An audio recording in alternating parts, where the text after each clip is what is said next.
بسم اللہ والصلاۃ والسلام علی رسول اللہ۔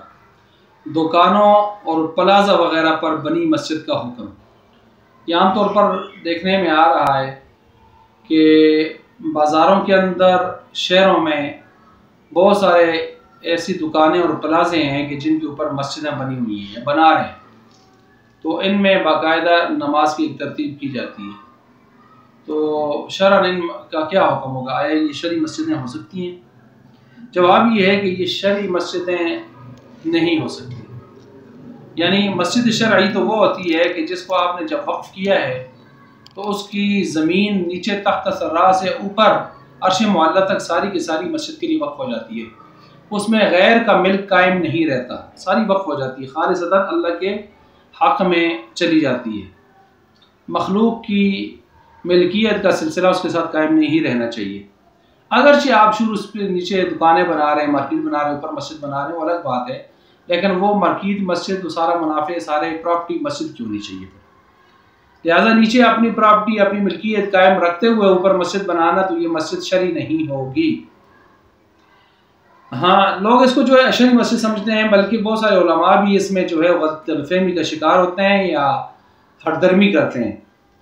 چنانچہ اس میں وہ کیا کرتے ہیں کہ پنج گانہ نمازوں کا سلسلہ شروع کر دیتے ہیں، اور قریب میں مسجدیں موجود ہوتے ہوئے لوگ سمجھتے ہیں کہ بھی کوئی مسجد ہے، وہاں آگے نماز ادا کرتے ہیں۔ تو مسجدیں دائیں بائیں ان میں جگہ ہونے کے باوجود شرعی مساجد کو چھوڑ کر ایسے مسلوں پر آ کر، جائے نماز پر آ کر نمازیں پڑھنا اور ادھر کا یہ اہتمام کرنا، یہ شرعاً ٹھیک نہیں ہے، غلط ہے، کیونکہ مسجدوں سے کنارہ کشی ہو رہی ہے۔ تو جو لوگ گھروں میں نمازیں پڑھتے تھے، حضور علیہ السلام نے ان کی بارے میں فرمایا تھا نا، جو گھروں میں نماز کے وقت جو ہے کچھ نوجوانوں کو کھڑا کروں اور نماز پہ، اور پھر جا کے دیکھوں کون گھر کے اندر نماز پڑھتا ہے تو آگ لگا دوں گھروں کو۔ تو وہ بھی ظاہر بات ہے، گھروں میں آخر پڑھتے تو ہوں گے۔ تو یہ بات آپ نے ارشاد فرمائی۔ تو مسجد جیسے ایک روایت میں ہے بھی کہ انسان کو وہاں جماعت کا سلسلہ، جہاں اذان ہوتی ہو، وہاں جا کے اپنی نماز کا سلسلہ قائم کرتے رہنا چاہیے۔ اور وَارْكَعُوا مَعَ الرَّاكِعِينَ سے بھی اسی طرف اشارہ مل رہا ہے کامل درجے میں۔ اقیم الصلاۃ، نماز قائم کرو، قائم کرنے میں بھی اسی طرف اشارہ مل رہا ہے۔ اور پھر رمضان جب آتا ہے تو خرابی یہ بھی ہوتی ہے، لوگ وہاں لوگوں کو اعتکاف پر بٹھا دیتے ہیں، حالانکہ اعتکاف شرعی مسجد میں ہوتا ہے، مصلی میں نہیں ہوتا۔ عرفی یا لغوی اعتبار سے مسجد میں، مصلی میں نہیں ہوتا، وہاں اعتکاف کے لیے بٹھا دیتے ہیں مردوں کو۔ تو یہ طریقہ کار بھی غلط ہے۔